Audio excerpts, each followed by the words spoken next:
మల్లన్నకి చాలా అవకాశాలు ఇవ్వడం జరిగింది. క్రమశిక్షణ ఉల్లంఘిస్తే చర్యలు కఠినంగా ఉంటాయనే మాట కూడా చాలా సందర్భం చెప్పడం జరిగింది. మల్లన్న బీసీల కోసం పోరాడుతున్నప్పుడు మల్లన్న వెనకేసుకొచ్చిన కూడా మేమే. కానీ ఎప్పుడైతే బీసీ కులగణన సర్వే జరిగిందో ప్రభుత్వం దీన్ని ప్రతిష్టాత్మకంగా చాలా సూక్ష్మకంగా శాస్త్రీయ పద్ధతిగా చేసినప్పటికీ కూడా మల్లన్న కాగితాలని చించడమే కాకుండా ఆయన మాట్లాడిన తీరు పైన ఏఐసిసి చాలా తీవ్రంగా పరిగణించింది.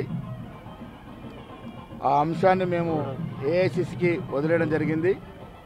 ఇవాళ ఏఐసిసి ఆదేశాల మేరకు ఈ చర్యలు తీసుకోవడం జరిగింది. భవిష్యత్తులో పార్టీ లైన్ దాటే వాళ్ళకి ఇది ఒక హెచ్చరికనా? ఎవరైనా ఎంత పెద్దవాడైనా ఎంత చిన్నవాడైనా పార్టీయే సుప్రీం.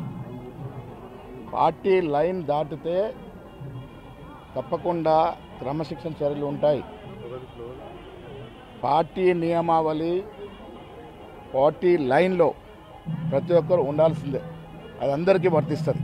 ఇంతకన్నా ఘోరంగా కమెంట్స్ చేసుకున్న వాళ్ళు, బూతులు తిట్టుకున్న వాళ్ళు కూడా పార్టీలో ఉన్నారు. కానీ తన మీద వై అని ఆయన క్వశ్చన్ చేస్తున్నారు. ప్రభుత్వము రాహుల్ గాంధీ గారి ఆశయం తెలంగాణ ప్రభుత్వం ఇంప్లిమెంట్ చేస్తే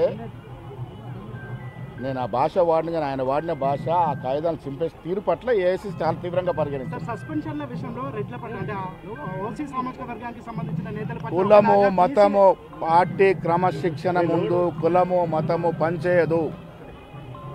పెద్ద చిన్న తారతమ్యం ఉండదు. పార్టీ లైన్ దాటినప్పుడు ఎంతటి వారిపైన క్రమశిక్షణ చర్యలు ఉంటాయి. మల్లన్న విషయంలో మొదటి నుంచి కూడా చాలా విషయాల్లో ఆయనకి మందలిస్తూ వచ్చినాము. ఇది పద్ధతి మంచిది కాదని చెప్తూ వచ్చినాము. అయినప్పటికీ కూడా ఆయన ఆ కాయిదాన్ని తగిలియడం అనేది చాలా తీవ్రంగా పరిగణించాల్సి వచ్చింది.